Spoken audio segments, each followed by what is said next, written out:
आम आदमी पार्टी सांसद संजय सिंह ने दिल्ली में प्रेस कॉन्फ्रेंस की। इस दौरान उन्होंने अरविंद केजरीवाल की गिरफ्तारी को लेकर अपनी बात रखी। उन्होंने कहा कि दिल्ली के लिए काम करने वाले मुख्यमंत्री अरविंद केजरीवाल को साजिश के तहत गिरफ्तार किया गया। संजय सिंह ने ईडी की कार्रवाई पर सवाल खड़े किए और कहा कि लोकसभा चुनाव में केजरीवाल को प्रचार नहीं करने देने के लिए ये पूरी कार्रवाई की गई।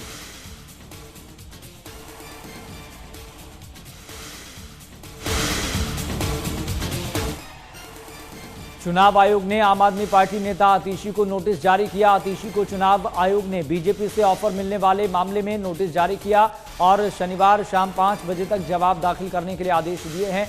हाल ही में आतिशी ने प्रेस कॉन्फ्रेंस की थी जिसमें उन्होंने दावा किया था कि उन्हें बीजेपी में शामिल होने का ऑफर मिला है, जिसके बाद दिल्ली बीजेपी अध्यक्ष वीरेंद्र सचदेवा ने प्रेस कॉन्फ्रेंस कर आतिशी के सभी आरोपों को झूठा बताया। आतिशी से उस नेता का नाम सार्वजनिक करने को भी कहा।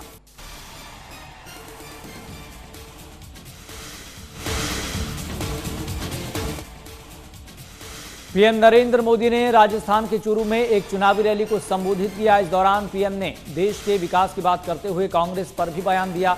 पीएम ने कहा कि जब राजस्थान विकसित होगा तो भारत भी विकसित होगा। बीते 10 साल में मोदी ने देश में जो काम किए हैं उन्होंने विकसित भारत की नींव तैयार कर दी है। इसके साथ ही उन्होंने कांग्रेस पर हमला बोलते हुए कहा कि 10 साल पहले देश की खस्ता हालत में था। कांग्रेस के बड़े बड़े घोटालों और लूट के कारण अर्थव्यवस्था चरमरा गई थी। करोड़ों गरीबों के सिर पर छत नहीं थी। इस दौरान पीएम ने चुनाव में राजस्थान की सभी 25 सीटों पर बीजेपी की जीत का दावा भी किया।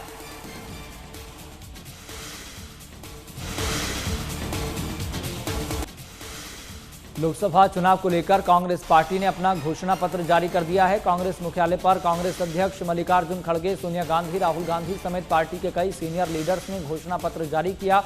कांग्रेस पार्टी ने इस घोषणा पत्र को न्याय पत्र का नाम दिया, जिसमें जनता को 25 बड़ी गारंटी, 5 न्याय देने का वादा किया। इस दौरान कांग्रेस अध्यक्ष मल्लिकार्जुन खड़गे ने अपने संबोधन में कहा, कांग्रेस पार्टी जनता से किए सभी वादों को पूरा करेगी।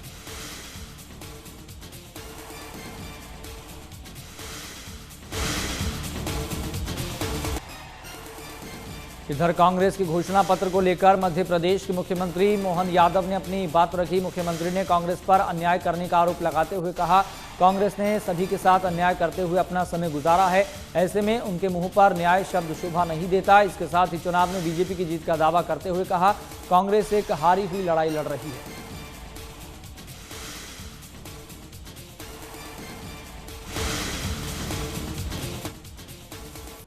चुनाव को लेकर लखनऊ के गोकुल अतिथि भवन में चुनाव संचालन समिति की बैठक का आयोजन किया गया। इस बैठक में मुख्यमंत्री योगी आदित्यनाथ भी शामिल हुए। इस दौरान उन्होंने सभी पदाधिकारियों को लोकसभा चुनाव के लिए जरूरी दिशा निर्देश दिए। बता दें कि इस बार लोकसभा चुनाव में बीजेपी ने 400 से ज्यादा सीटें जीतने का लक्ष्य रखा है। इसी के चलते बीजेपी के सभी दिग्गज नेता चुनावी तैयारियों में कोई भी कमी नहीं रखना चाहते।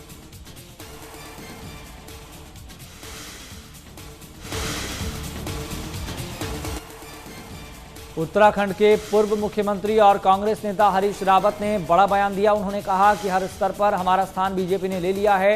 ये राष्ट्रीय स्तर या प्रांतीय स्तर की बात नहीं है, यहाँ तक कि गांव स्तर पर, स्थानीय स्तर पर भी उनकी पार्टी के कार्यकर्ताओं ने हमारी जगह ले ली है। जब तक हम उन्हें वहां से नहीं हटाएंगे तब तक हम कैसे अपने इलाके के नेता बन पाएंगे।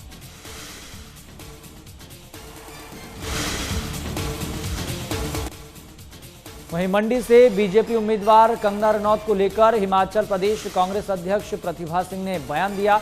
उन्होंने कहा, हम उनका स्वागत करते हैं, वो भी हिमाचल प्रदेश की बेटी हैं, हिमाचल के लिए काम करना चाहती हैं, इसलिए इस क्षेत्र में आई हैं। उन्होंने सक्रिय तौर पर काम करना भी शुरू कर दिया है। हम भी जल्द चुनावी मैदान में उतरेंगे। हमें विकास पर फोकस करना है, हमें मुद्दों की लड़ाई लड़नी है।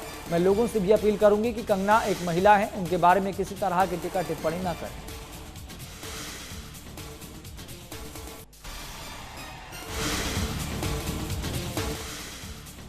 हिमाचल कांग्रेस के संगठन महामंत्री रजनीश किमटा ने शिमला में प्रेस कॉन्फ्रेंस कर बीजेपी पर प्रदेश की चुनी हुई सरकार गिराने का आरोप लगाया। उन्होंने कहा कि हिमाचल प्रदेश में इस तरह की राजनीति नहीं होती। लोग बीजेपी को लोकसभा और विधानसभा उपचुनाव में सबक सिखाएंगे। इसके साथ ही रजनीश किमटा ने लोकसभा और विधानसभा के उपचुनाव में कांग्रेस की जीत का दावा भी किया।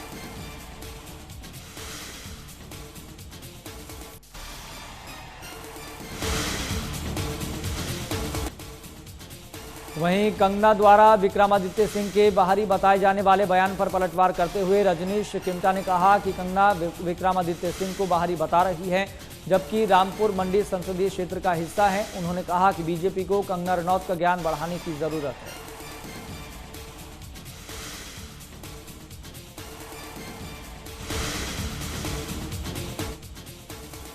लोकसभा चुनाव को लेकर हिमाचल पुलिस ने चुनाव आयोग के निर्देश के अनुसार चौकसी और जांच बढ़ा दी है। डीजीपी संजय कुंडू खुद इंटर स्टेट बैरियर्स पर जाकर इंतजामों का जायजा ले रहे हैं। शुक्रवार को डीजीपी संजय कुंडू उत्तराखंड, उत्तर प्रदेश और हरियाणा से लगते हिमाचल के सिरमौर जिले के दौरे पर पहुंचे, जहां उन्होंने लगभग 1 दर्जन अंतर्राज्यीय नाकों पर सुरक्षा इंतजामों का जायजा लिया।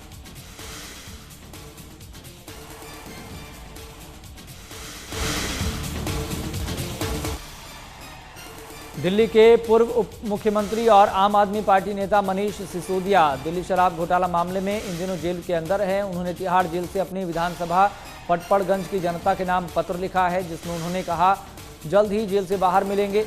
पिछले 1 साल में मुझे सभी की यादें आई, सभी ने बहुत ईमानदारी से मिलकर काम किया।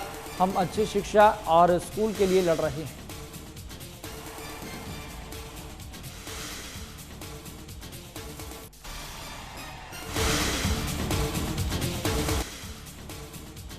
जम्मू कश्मीर में सेना के जवानों ने घुसपैठ की कोशिश को नाकाम किया। जवानों ने उरी में अब तक 2 आतंकियों को ढेर कर दिया है। इसके साथ ही इलाके में सेना के जवानों का सर्च ऑपरेशन जारी है।